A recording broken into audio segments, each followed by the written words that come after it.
Okay, let's open it up. Okay, while we're waiting for any, I might start with Tom because he's in the room here.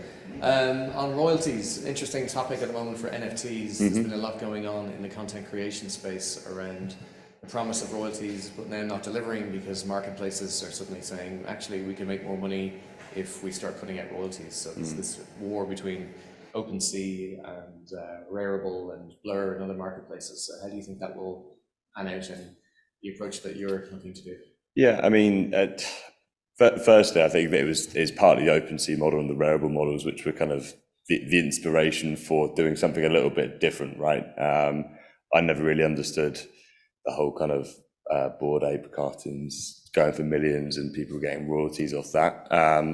I think that it's something. I think it is something to watch, but I think that with Artisanal, it's more so that this is more about future earnings for the architects, right? You know, it's as a marketplace, it's sort of, I get it. You know, you get rid of the royalties and you can make a bigger percentage sort of thing. But I think with what the OpenSea and Rarible guys are having to deal with is that there's a lot of digital art out there at the moment. This is very industry specific, and this is effectively almost the dry run to try and get interest and kind of actually just demonstrate that this could be a mechanism for passive incomes and to have multiple sources of incomes of what you're designing. So yeah, it's something that we are aware of and it's something that we're following. But I think that I mean, for us, it's the royalty aspects isn't really where the money is. To be honest, it's the EDMS, and that's the bigger solution and the arbitration solution, rather than kind of taking a percentage from all of the architects, I would say. So thank you. Any other questions?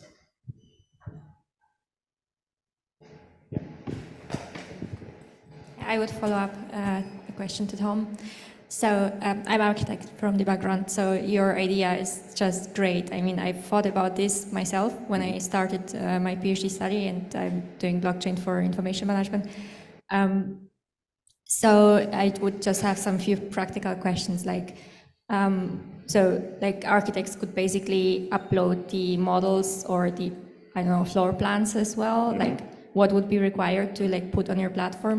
Whatever. Like this is where it could just be, you know, it could just be a blank JPEG, right?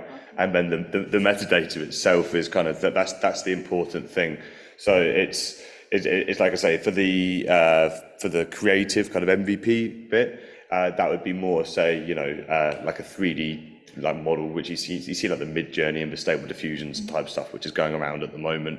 That would be more kind of for the beauty of the actual JPEG itself. Whereas when you get kind of towards a bit more of a scalable solution, it kind of doesn't really matter, and it's, you know, it's the metadata there, which is that's where the value is.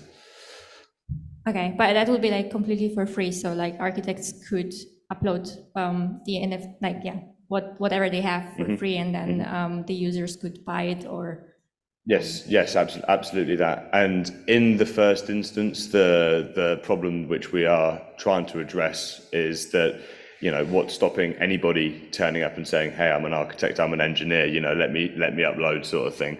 You know, in the future, we'd like to kind of get to a DAO kind of governance model where, you know, people can have their credentials on chain, whether it be as like a DID, and, you know, then you can have people then voting on, you know, is this a legitimate model? Is this not? And then that's really kind of where hopefully the platform will just be self-functioning. But yeah, that's for us at the moment. That's the biggest thing, and at the moment it's got to stay centralized to a point, which I don't love, but I think it's a necessary evil to start off with. But yeah. Yeah, it's super interesting, and yeah, really good approach.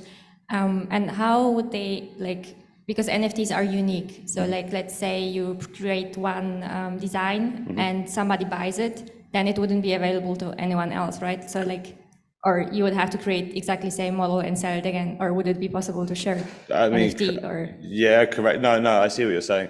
I think that would be down to the discretion of the original designer, right? You know, it's if there is one design, so say take this building, for example, right? If they want to mint say like an external rendering of this building, and they only want to have one of them, sort of thing, then just mint one, and then whoever holds that has the token gated access to go to the architect and say, I like that, let's build it out, and then maybe we start working off chain for a period, and then when the drawings are uploaded and they're minted and whatnot.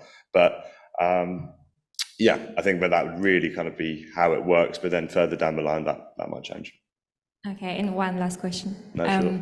So what would stop people, like for example, if you upload your designs with floor plan sections and stuff on your platform, and everybody could see it, what stops the people from just like copying the design and not buying the NFT? So this building here, an external rendering of this building, I think if you gave that to 10 different architects, they'd design the inside different. So it's more about you're building the profile, right, and you're holding that token because you believe in that architect, you like their style, and yeah, it's like I say, I mean, I'm not a designer, right? But it's anything that I draw on the inside of this would be awful. But that's kind of where the initial value is that, again, it's just a JPEG, right? For things like wall details, etc., that's when I would say probably that would be better off being in the metadata, or if it is like a patented design or a very specific design for a structure, I would say that would be better just being in the drawing register, which is in the metadata itself. But for things like external renderings of buildings, just sort of in a sort of a snapshot of a room, I think that would be fine. Yeah, but again, once we get towards more commercial applications, the privacy aspect of it is going to be very interesting to kind of get the head around, sort of thing, because we want it to all be on chain on a public blockchain. But like you say, I'm not sure if everybody would want their entire drawing library just public to everybody before it's actually been built. But Thank you so much. It's a good question. Thank you. Yeah, it's a question I think we've heard a few times over the last few years around protecting designs. So I think both Philippe and myself are aware of a project in Surrey University that's been looking at images that are slightly altered, would have a different hash, for example, but are really the same thing. And also where they're used by humans, but also where models are influenced by those designs. And can you then attribute rights to that as well? So it's an interesting space that comes up. Any other questions? We've got the online speakers here as well. Some good projects there. Everybody hungry? Get to lunchtime. So I do actually have a question for Philippe about just the work that you're doing with ISO at the moment. From the conversations that you've had with them, and I suppose it's the same with like coding an NEC contract, which I think is a perfect use case for smart legal contracts. Is the prerequisite there is that all parties need to be bought into this, or is there a world where basically does ISO need to come out and say that this is the new standard and everybody needs to follow it, or is there wiggle room there? Oh no. So there is no, as far as I understand, there is no dictatorship on standard, except if a policymaker, so not a standardization body, make a standard mandatory. I give you one of the latest example in the European Union, is that we had several systems to charge our smartphone, and industry or international standardization bodies develop standards. And at one moment, the policymaker said, well, in the European Union, we will use one type of charger. So to make a standard mandatory, that's a domain of the lawmakers. It's not a domain of the standardization bodies. So in the case of ISO, NFT, JPEG, we are absolutely not there. Of course, we are at the beginning of the standardization process. And in a standardization process, we don't touch laws. So we don't touch legalities. We surely don't touch to make them mandatory or not. Of course, we create standards so that they are open and adopted by a majority of people. So when you create the standard, you try to take into account many, many different inputs. but there is standardization bodies, even at the UN level, do not impose anything. Only policymaker, lawmakers can impose things. That's great, thank you. One more question. No, I also a question for Felipe. I wondered whether you actually have a technical implementation, because you thought through all these processes, and like, is there a product, an implementation? Is this in use, or is it more an idea or a concept? Should I answer first or Tom first? Yes. Did you hear that, Philippe? What stage of development is it at? In our case, about the tokenization I've spoken about, so the three types of it, tokenization of registration, of monetization, and of remuneration. If I stay one moment on the tokenization of registration rights, I have one company in Estonia, and with a researcher who are partially also based in Germany, we have built a prototype. So we have a prototype, and we know how to tokenize rights information, rights registration. We will now embark in an MVP, a bit like Tom, of course, and create a system which is not a prototype anymore, but a system that you could use, and that will be available at the end of next year, so at the end of 2024. So we are well advanced in our development. One of the key topics about this development is the structure of the data storage. How we put a minimum on the blockchain, how you put some public stuff on another off-chain on IPFS typically, and how you put also a lot of things out of the blockchain, out of IPFS in a private data store. The reason is that there are two reasons. One is that we have, of course, to respect GDPR and trade secret.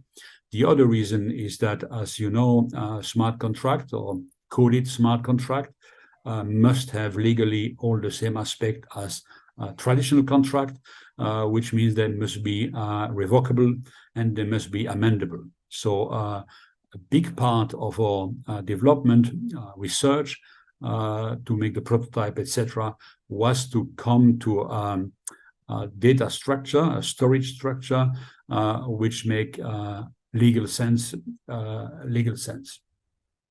Now, on the two other type of tokenization of monetization first. That is the project I'm sharing with Niall. So on this project, we go, as I've briefly shown, from the registration of rights. Niall transformed the narrative of the standard terms and condition into machine-readable standard terms and condition.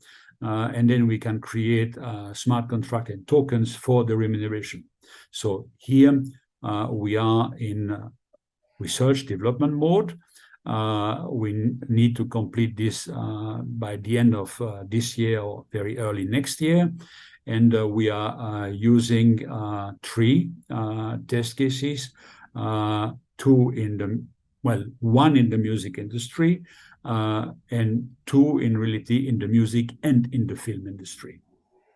I know that Niall is involved with some of his colleagues in the third type of tokenization, which is the tokenization of remuneration. So as soon as money landed where it should land first, it can be then split among fans, typically, if it's a music project, or amongst different rights holder of a fund which is managing the rights. So Niall can tell you more about that, but I would consider that what I presented to you is in advanced stage of research and development. It is not yet MVPs which can be used. So it's early, but keep your eyes open in November for the next one. We'll see where we're at that point. Thanks, Philippe. grabbed your mic. Go ahead, David. So it's a question for Tom and Philippe as well, in respect to what sort of appropriations can we have from the construction industry workflows to what you are developing. For example, Tommy mentioned, stages, RIBA stages and so on. And one thing is to develop video games, even if they are very large video games with very large open world assets. The other thing is to develop let's say, a city master plan or critical infrastructure project for the next 10 years, 20 years. So you need to engineer that configuration, you need to engineer change, you need to manage your configuration states. How do you address scale and time in the platforms you are proposing? And what can you get from the construction industry itself or from engineering processes itself and adapt to your platform functionalities? Tom, are you going first? I'll go first. I don't mind going first. Yeah, it's a good question, because I think that, a big kind of failing at the moment of the metaverse is, say, like the graphic design, right? Just because the latency is so low, it just can't keep up with, say, Web 2 video games.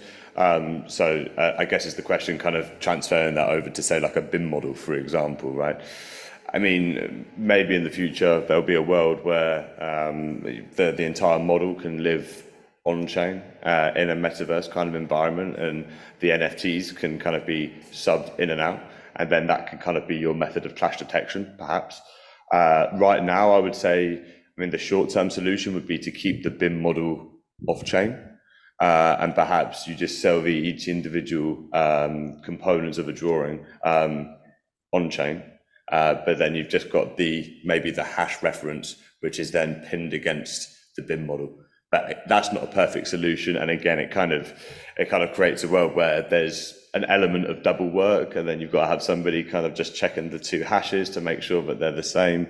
I think that there's definitely a world for it. I can't remember the project, but there's a guy in America who's doing a similar sort of thing with kind of building cities from scratch, right? And then sort of really starting from kind of like the below ground drainage and then just working the way up. But it's difficult, because I think that then you'd basically have to kind of go retrospectively go back and then take all of the buildings which you've got already and sort of put them into a model of sort, whether it's a detailed model or not. And then it becomes a little bit like SimCity, I guess. But yeah. Very briefly, I think that when Niall and I, we speak about tokenization as we spoke today, it will be mainly applied to components, small or very large component. And I know that in the construction industry, you are using tons of component, and you assemble in different ways to create unique building. So I don't think here we speak about the tokenization of the shard in London or any other building, but many components which are used and reused everywhere. And the tool that we are producing will be obviously equipped of APIs and can be integrated in your construction, design, development, deployment supply chain. So the integration of what we do with what you do, I think is a matter of proper API. So, and we would be a supportive element to support you in what you do. So that's how I see that. And the main application, I see it in components. Yeah, I think to add just that the metadata standardization is the key thing here. They all have to speak the same language. Blockchain won't solve that. It's what is the metadata is key here. It struck me, Tom, what you were saying about splitting things up, and security seemed to align quite well with the first talk, well, after mine, Mamita's talk on taking a piece of a BIM model and securing that individually, and that could be an interesting use case here for the encrypted piece. So maybe there's some correlation there with that work, but just conscious of time. I think lunch is maybe getting cold. So thanks to everybody, thanks to all the speakers, thanks to all the remote speakers as well for participating, and we'll catch up after lunch if there's any other questions that we didn't get to today. Thank you. Thank you.